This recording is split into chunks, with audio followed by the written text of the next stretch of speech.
Thank you so much for taking on the chat. Dude, I'm such a huge fan of your work. As you can tell, I'm a bit of a movie buff, but these are two that are very special Oh, to my collection.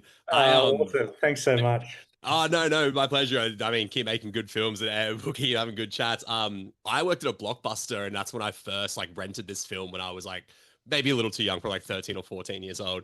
And it really shaped my love for horror. Like no joke. Like you are such a formative director in my love for this genre. So I'm excited to talk to you. Dangerous Animals is so much fun, and I want to sort of break down the process of coming up with the film, because obviously this is the first feature film that you've directed that's not exactly an original script. It's Nick Leopard's script, which, on a side note, I'm very curious to see what he does with Osgood as well when Keeper comes out later this year.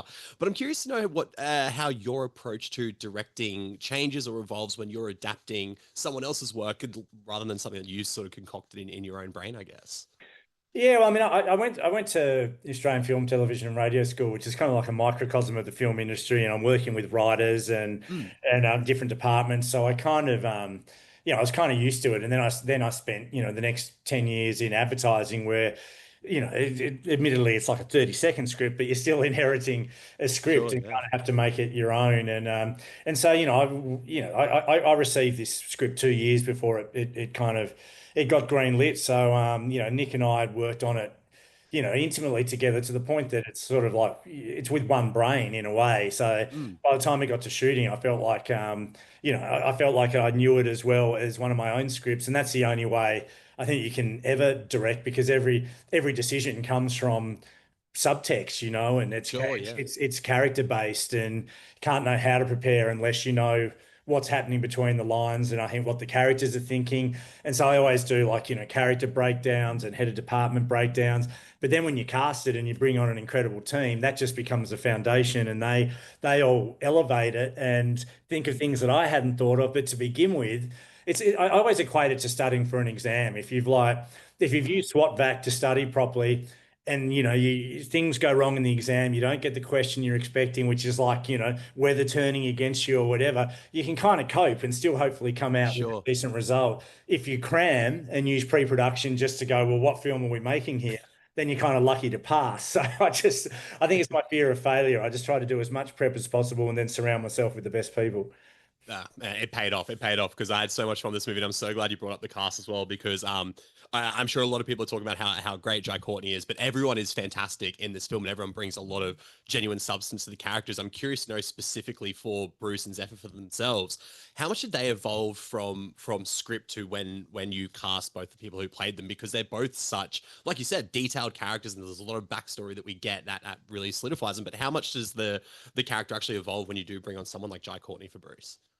Well, I mean, the character evolved on the page because originally it was written for California, and then Right. yeah, then we sort of changed it to Australia, which was Brian Cavanagh Jones, our American producer's idea, because it was, like with the Australian dollar and the co-production, but also Mm, it felt like it was really justified in terms of this surfer kind of running away from her kind of broken childhood, and mm, she would just kind of surf the globe, and how it also tied into this great kind of lineage of exploitation and like road games with Jamie Lee Curtis and yeah. having kind of the American lead. So I guess Tucker became more kind of Chopper-esque, and it was like finding that kind of, the Australian larrikin that Nick wasn't as Yeah. familiar with. But, the actual structure of the character was always very similar. And the spider catches the fly through kind of a Ted Bundy almost charisma, and getting the victims to kind of, let their guard down. Zephyr didn't change as much, because as much as Tucker is a mansplainer, she's kind of more inward, and Sure. she's always had that kind of intestinal fortitude, and a surfer's kind of fitness, and someone who's kind of gone through the system, that they're a bit like the loved ones, her pain ultimately becomes kind of her savior. Yeah. So yeah, I guess Jai's character was reworked more than most, but not so. Yeah, it's funny because once he read the script, then he would go, "I believe this, I don't believe that." We just had a pact early on where it's like, "Look, I'm not one of these puff out my chest kind of directors. As long as we land on the right." Because you just got to get on the Sure. same page. As long as we land on the right answer, and if something felt false in the moment, then we'd talk it through. And so things definitely evolved things definitely evolved on set, and he improvised quite a lot as well. He's Wow. so incredible to watch because he actually doesn't like he wants to know the character, but he doesn't want to overlearn the text Sure. so that when he's saying things, it still feels fresh. So he felt like he was just always finding the character. And Hassie is more text driven. She liked to talk. She liked to talk through it all. But she also had like moments where it's like I wouldn't go there, or that's one of the great things about preparation is then you can see what's actually better than the preparation. So Mm. everyone, that's about picking the right team. They all kind of make it evolve.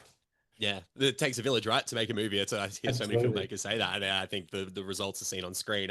You brought up sort of that Ted Bundy charisma that Tucker does have, and it really gets under your skin. I love the way, and I'm not sure many people actually say this, but I love the way your films get under people's skins. You really do feel this uncomfortable nature, and I think that's what's so entertaining about the horror genre. I'm curious to know what informs your understanding of what gets under people's skin. Is it personal things for you where you go, oh, I don't like that, that would gross me out? Or is it reactions you've had to either your previous work or conversations with people and getting an understanding of just what these universal, I guess, uncomfortabilities are?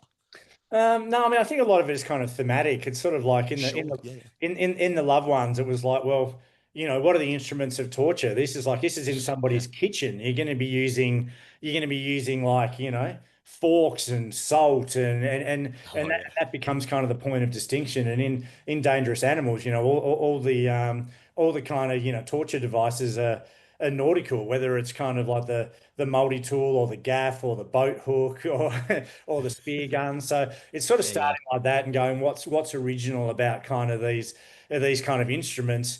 But then like I think I'm kind of an attacking kind of filmmaker as well, and I'm very influenced by, the original Rocky and and the protagonists really having to kind of earn their survival and be beaten up. Yeah. But also just, I think, horror budgets aren't always huge, but I think the great opportunity within horror is it often exists in the moment between life and death, and that's when Mm. you got the audience eating out of the palm of your hand. So the whole drilling sequence in The Loved Ones, it's like you just Yeah. feed the audience going, is it going to be now? Is it going to be now? And it's like I just kept pushing that, and it's similar in Dangerous Animals with, a thumb scene as well, where it's like, oh, Oh, yeah. you know Oh, what it's going to be, but so yeah, I just try and use the whole director's toolkit, and sometimes it's, more Haneke or Gaspar Noé influence where it's objective horror, and other times, it's kind of more personable and expressionistic with sound design and oh, music. yeah. And I think that's the thing. Audiences are so smart. They'll second guess you. So you got to kind of try and third or fourth guess them and not be repetitive and have loops in different points of the roller coaster.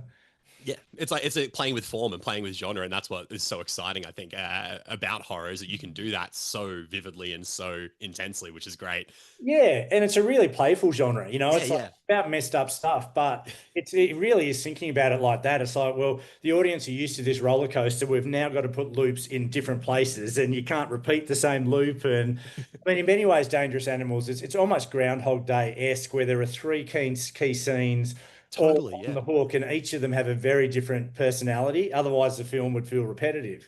Oh, it's so good. I'm getting close to my time here, and I'll wrap up on this. As you can tell, like I said, I'm a film collector, and I guess in a bit of a reach, Tucker's a collector of media too, to an extent. He has his own collection there on the boat. But I'm curious to know what role physical media has played in your life. Are you a collector of anything like that? And what is the importance of sort of preserving things like having these tangible movies we can show people years from now?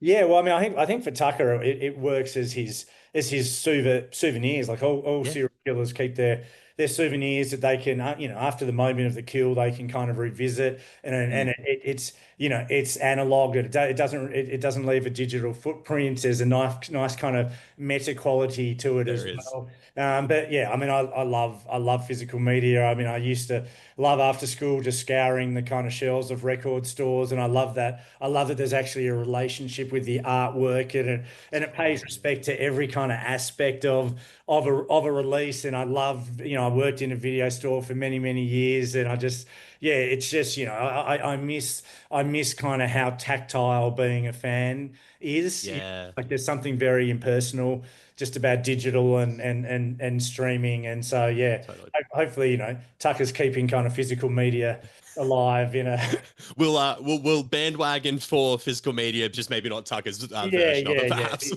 we'll do absolutely. that.